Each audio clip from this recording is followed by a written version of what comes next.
Hello students, मी Amruta Kulkarni. Class 7 mathematics या series मध्ये तुमचे स्वागत आहे. मागच्या व्हिडिओमध्ये आपण एक्सपोनंट्स आणि पॉवर्स हा एक क्लास 7 चा एक इम्पॉर्टंट चॅप्टर पाहिला. आजच्या व्हिडिओमध्ये आपण क्लास 7 चा सिमेट्री हा चॅप्टर पाहणार आहोत. हा चॅप्टर अत्यंत सोपा आहे, पण याच्यामधल्या काही कन्सेप्ट ज्या आहेत त्या तुम्हाला पुढे जाऊन मेंटल ॲबिलिटी किंवा ॲप्टिट्यूडचे क्वेश्चन सोडवताना देखील उपयोगी पडतात. त्यामुळे पुढच्या दृष्टीने हा चॅप्टर अत्यंत महत्त्वाचा आहे. बघूया सिमेट्री. आता सगळ्यात आधी आपण समजून घेऊयात की सिमेट्री म्हणजे काय. A figure has line of symmetry if there is a line about which the figure may be folded so that the two parts of that figure will coincide. आता आधी आपण सिमेट्री म्हणजे काय ते समजून घेऊयात. A figure has a line symmetry if there is a line about which the figure may be folded so that the two parts of the figure will coincide. आता जसं या डायग्राम मध्ये दाखवलंय, एक सगळ्यात आधी समजा आपण या स्क्वेअर बद्दल बोलूया. आता सपोज हा जो स्क्वेअर आहे, या स्क्वेअरला समजा मी ही जी मधली लाईन आहे ही अलॉंग विथ दिस लाईन जर मी हा स्क्वेअर फोल्ड केला तर काय होईल की हे दोन्ही पार्ट एकमेकांवरती कोइन्साइड होतील. त्याचप्रमाणे आपल्याकडे इथे हे जे सर्कल आहे, ऍक्च्युली हे ओव्हल शेप जो आहे हा जर आपण अलॉंग विथ दिस लाईन जर मी फोल्ड केला तर काय होईल, हे दोन्ही पार्ट एकमेकांवरती कोइन्साइड होतील. त्याचप्रमाणे हा जो शेप आहे हा आपण जर हॉरिझॉन्टली फोल्ड केला तर हे पण एकमेकांवरती काय होतील, कोइन्साइड होतील. आता आधी आपण सिमेट्री म्हणजे काय ते समजून घेऊयात. सपोज आपल्याकडे हा रेक्टँगल आहे आणि हा रेक्टँगल आपल्याला मधोमध आपण जर फोल्ड केला तर काय होईल, ही बाजू पूर्ण याच्यावरती येऊन जाईल आणि मग आपल्याला एक शेप मिळेल की ज्याच्यामध्ये ह्या दोन्ही बाजू एकमेकांवरती कोइन्साइड होतात. किंवा हा जर मी वर्टिकली मधून जर फोल्ड केला तरी देखील आपल्याला एकमेकांवरती तो कोइन्साइड करता येईल. फॉर एक्झाम्पल वर्टिकली तो जेव्हा फोल्ड करू तेव्हा आपल्याला हा शेप समोर दिसेल, किंवा आपण हॉरिझॉन्टली फोल्ड केल्यानंतर एकमेकांवर जेव्हा त्या कोइन्साइड होतील तेव्हा आपल्याला हा शेप दिसेल. म्हणजे आता समजा जर आपण डायग्राम मधून जर समजून घेतलं तर आपल्याकडे जेव्हा हा स्क्वेअर आहे तेव्हा स्क्वेअर सपोज जर आपण त्याच्या या मधल्या लाईननी फोल्ड केला तर काय होईल, या दोन्ही साइड्स या एकमेकांवरती कोइन्साइड होतील. त्याचप्रमाणे हा जो ओव्हल शेप आहे हा आपण जर या लाईनच्या वरती फोल्ड केला तर हे दोन्ही शेप एकमेकांवरती कोइन्साइड होतील. त्याचप्रमाणे हा जो शेप आहे हा जर आपण हॉरिझॉन्टल लाईननी फोल्ड केला तर आपल्याला काय मिळेल, हे दोन्ही शेप एकमेकांवरती कोइन्साइड होतील. म्हणजे अशी कोणतीही डायग्राम की जी एका लाईन वरती जेव्हा आपण फोल्ड करतो तेव्हा जे दोन पार्ट तयार होतात वेगळे वेगळे, ते दोन पार्ट जर एकमेकांवरती कोइन्साइड होत असतील, कोइन्साइड म्हणजे काय की एकदम तंतोतंत जर ते जुळत असतील तर अशी जी लाईन असते तिला आपण काय म्हणतो, लाईन ऑफ सिमेट्री म्हणतो. आणि ही जी फिगर असते हिला आपण काय म्हणतो, हिला आपण सिमेट्रिकल फिगर म्हणतो. मग ही 2D असू शकते किंवा ही 3D पण असू शकते.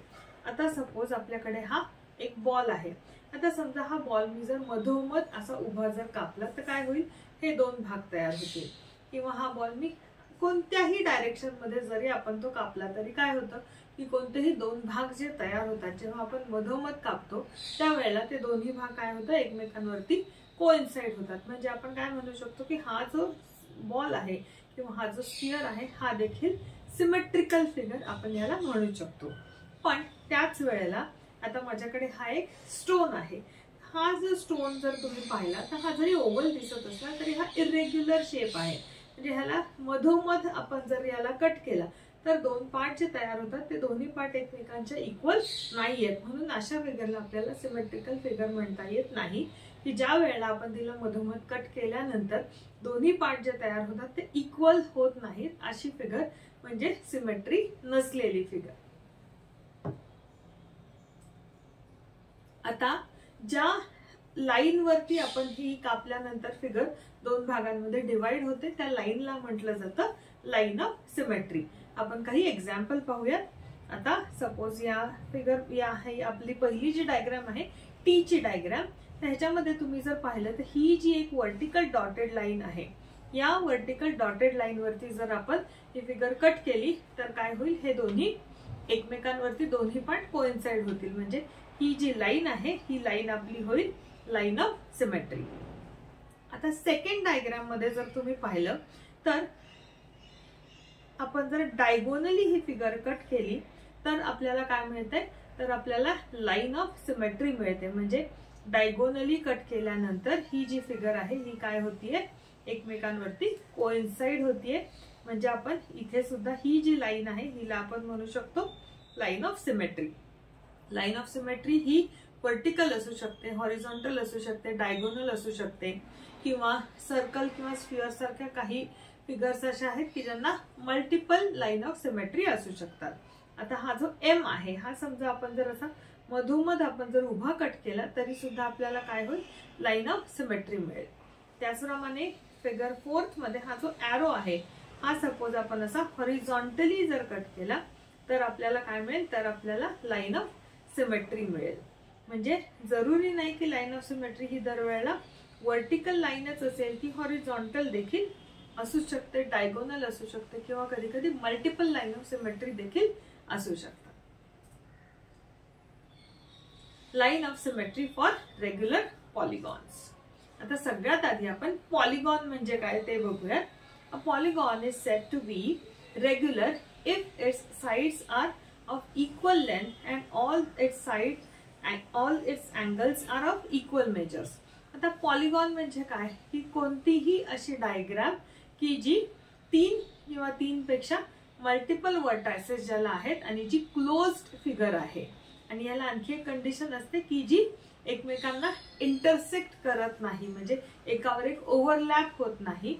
असे जेव्हा लाईन्स, ज्या लाईन्सनी ती फिगर बनलेली आहे त्या लाईन्स एकमेकांना कुठेही ओव्हरलॅप करत नाहीत आणि 3 पेक्षा जास्त वर्टायसेस आहेत आणि हे सगळे क्लोज्ड आहेत, अशा डायग्रामला म्हटलं जातं पॉलिगॉन म्हटलं जातं.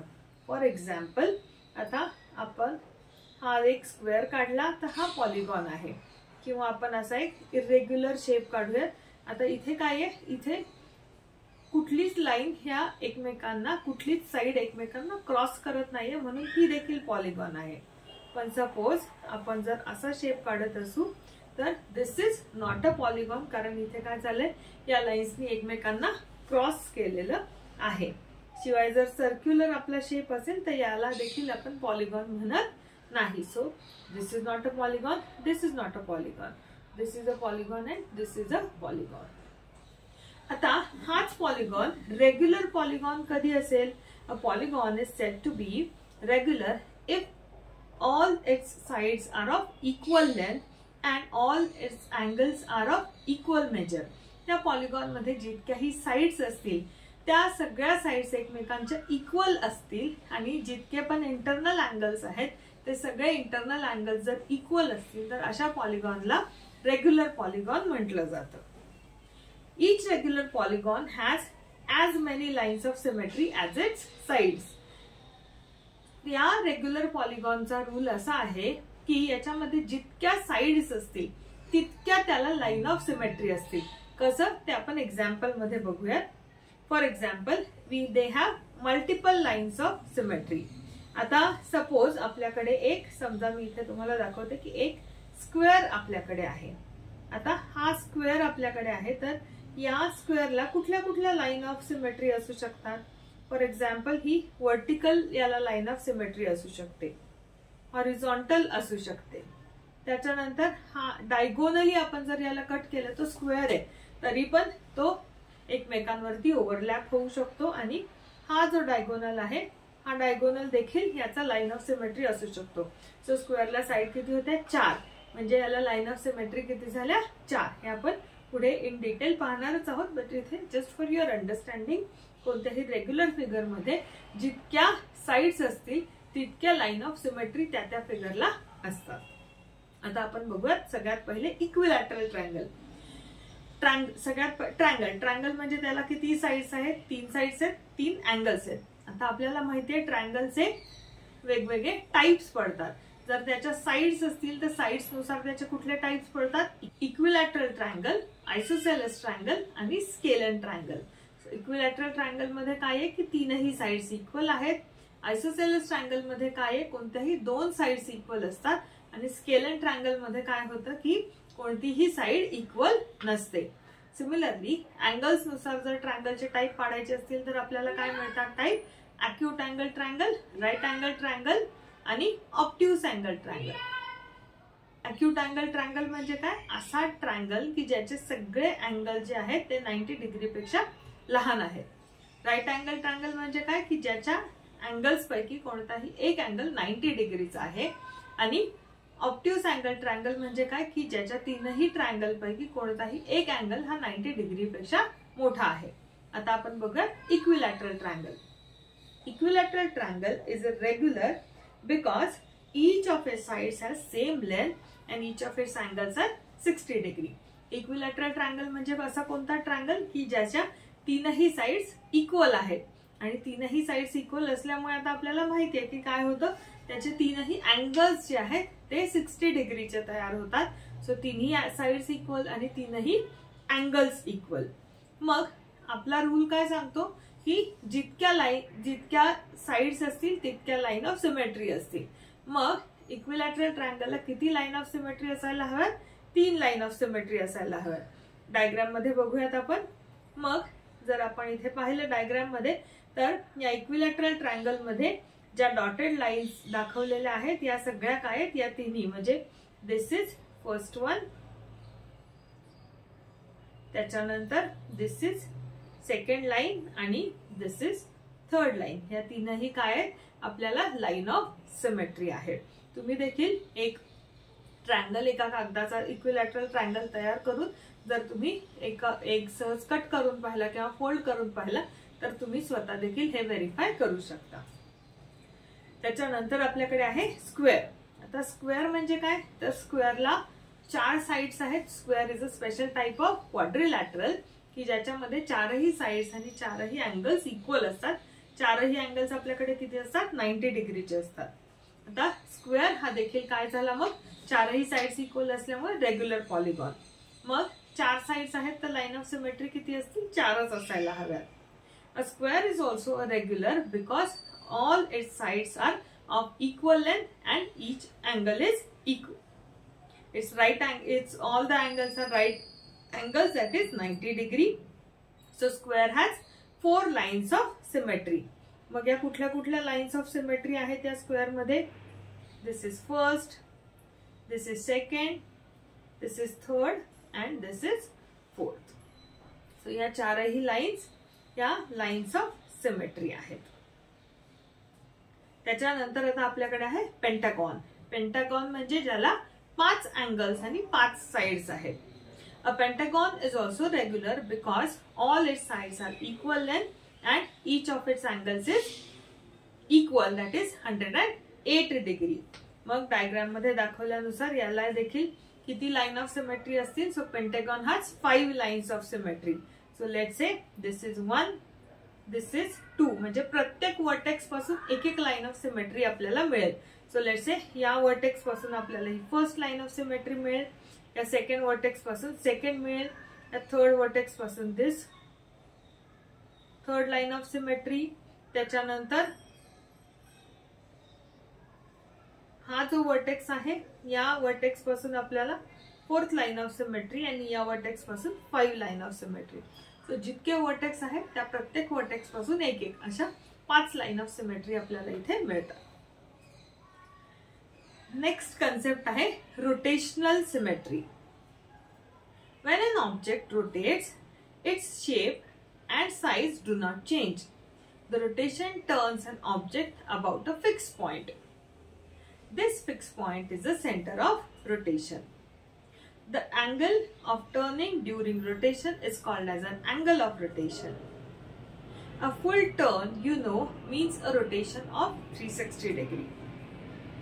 In a full turn, there are precisely 4 positions on rotation through the angles 90 degree, 180 degree, 270 degree and 360 degree when the windmills looks exactly the same. Because of this, we say it has rotational symmetry of order 4. आता इथे काय दिलेलं आहे ते exactly आपण समजून घेऊयात. सगळ्यात पहिली कन्सेप्ट आहे आपली रोटेशनल सिमेट्री. रोटेशन म्हणजे काय की एक फिगर जेव्हा त्याच्या भोवती एक कंप्लीट सर्कल पूर्ण करते, एक सर्कल पूर्ण करते, तिला आपण म्हणतो rotation. When an object rotates, its shape and size do not change. The rotation turns an object about a fixed point, and this point is called as a center of rotation. आता for example आपण हा smiley ball घेऊयात. Suppose मी हा smiley ball असा धरला आणि जर मी याला रोटेट केलं तर एक संपूर्ण रोटेशन जेव्हा याचं होईल त्यावेळेला काय झालं की हे संपूर्ण रोटेशन जेव्हा या एका फिक्स पॉइंट भोवती आपण याला रोटेट केला, म्हणजे हा जो पॉइंट आहे ज्या पॉइंट भोवती आपण याला रोटेट करतोय या पॉइंटला म्हटलं जातं centre of rotation. The angle of turning during rotation is called as an angle of rotation. Now, suppose आता ही एक डायग्राम आहे. आता आपण समजा हा मोबाईल घेऊया. हा मोबाईल आता या पॉइंट वरती सपोज जर मला रोटेट करायचा असेल, समजा मी हा एवढा रोटेट केला तर काय अर्थ झाला याचा की मी 90 डिग्री म्हणजे त्याला रोटेट केला. जर मी ह्याला आणखी वळवला तर काय होईल की ह्याला मी 180 डिग्रीनं रोटेट केला. आणखी वळवला तर काय होईल की 270 डिग्री आणि आणखी वळवल्यानंतर एक कंप्लीट सर्कल होईल, म्हणजे तो 360 डिग्रीनं रोटेट केलेला आहे. म्हणजे जी ओरिजिनल पोझिशन आहे ती परत आलेली आहे. म्हणजे एका फुल सर्कल मध्ये फुल रोटेशन मध्ये किती डिग्रीचा टर्न घेतला जातो? 360 डिग्रीचा. तुम्ही देखील खेळताना जेव्हा असं गोल फिरता त्यावेळेला जेथून सुरुवात केली होती त्या पोझिशनला जेव्हा तुम्ही परत येता तेव्हा आपण काय म्हणतो की तुम्ही एक 360 डिग्रीचं रोटेशन कंप्लीट केलेलं आहे.